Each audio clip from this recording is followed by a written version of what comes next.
Assalamualaikum, halo guys. Hari ini kelas 8 mau belajar prakarya. Udah punya bukunya. Hari ini kita mau belajar tentang kerajinan dari bahan dasar lunak yang ada di bab 1.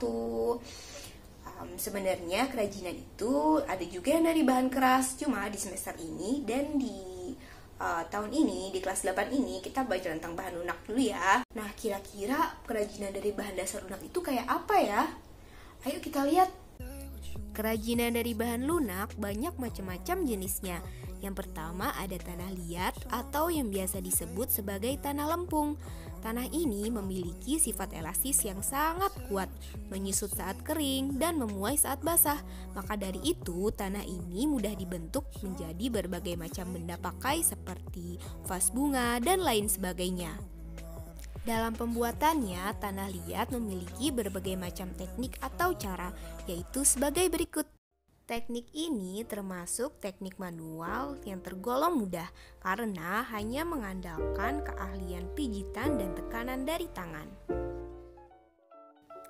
Teknik pilin yaitu pembentukan badan keramik secara manual dengan cara digulung hingga terbentuk pilinan tanah.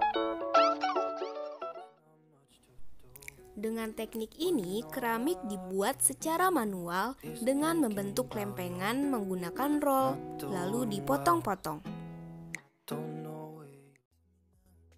Teknik ini adalah teknik yang paling mendasar dan merupakan kekhasan dalam kerajinan keramik. Dibandingkan dengan teknik yang lain, teknik ini mempunyai tingkat kesulitan yang paling tinggi.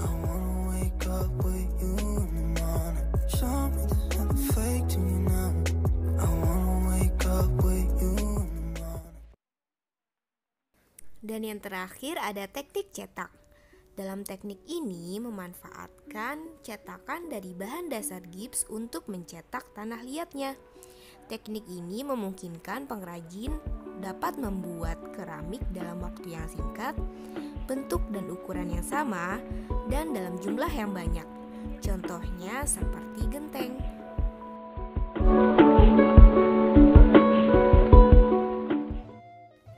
Bahan lunak yang kedua ada lilin dan parafin. Lilin dan parafin merupakan campuran senyawa hidrokarbon alkana yang mengandung 21-50 atom karbon. Lilin dan parafin ini didapat dari proses penyulingan atau distilasi minyak bumi, sehingga komponen-komponen atomnya berjumlah sangat banyak. Bahan lunak yang ketiga ada sabun batangan. Sabun batangan ini mempunyai tekstur yang lunak dan lembut, jadi memudahkan kita untuk membentuknya menjadi berbagai macam kerajinan atau hiasan. Wah, ternyata sabun yang biasa kalian pakai buat mandi bisa dibentuk-bentuk jadi kayak gini loh.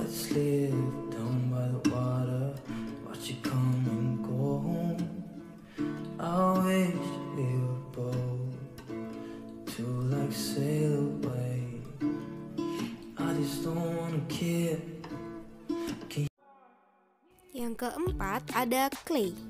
Clay dalam pengertian sesungguhnya yaitu tanah liat. Tapi menurut pemahamannya, clay adalah sesuatu yang terbuat dari berbagai macam bahan, namun adonannya memiliki sifat atau tekstur seperti tanah liat yang mudah dibentuk. Clay juga memiliki berbagai macam jenis adonan. Yang seperti kalian sedang lihat saat ini termasuk dalam jenis paper clay. Paper clay terbuat dari campuran-campuran kertas yang diaduk bersamaan dengan garam dan air sehingga menghasilkan tekstur seperti tanah liat. Lalu ada clay tepung. Clay tepung ini terbuat dari berbagai macam campuran adonan tepung yang diaduk dengan lem Fox lalu menghasilkan tekstur yang lunak dan mudah dibentuk.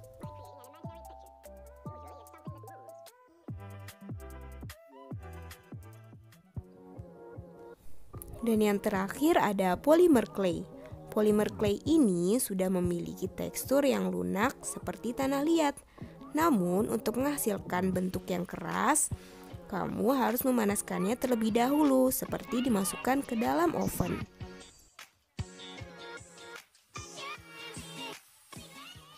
5. Getah. Getah yang biasa digunakan untuk membuat kerajinan adalah getah yang berasal dari pohon nyatu. Pohon nyatu berasal dari Kalimantan Tengah. Suku Dayak biasa menggunakan getah pohon nyatu untuk membuat kerajinan seperti perayu, patung suku Dayak, dan kerajinan lainnya. 5. Gips. Gips terdiri dari jenis zat hidrat kalsium sulfat dan beberapa mineral seperti karbonat, borat, nitrat, dan sulfat yang dapat terlepas sehingga gips dalam proses pengerasannya akan terasa panas. Gips merupakan bahan mineral yang tidak larut dengan air dalam waktu yang lama jika sudah menjadi padat. Maka, benda yang sudah terkena gips akan menjadi keras seperti vas bunga ini yang terbuat dari sawi putih. Dalam membuat suatu karya kerajinan, terdapat prinsip-prinsip perancangan yang harus diperhatikan, yaitu diantaranya adalah: mau bikin apa ya? Mencari ide. Nah, bagus nih desainnya. Membuat sketsa. Bagusan desain yang mana ya? Ini, atau ini? Memilih ide terbaik. Perencanaan produksi. Pembuatan kerajinan. Yeay, makasih udah ikutin pelajaran prakarya hari ini sampai habis. Ada kuis nih, jangan lupa dijawab ya. Assalamualaikum.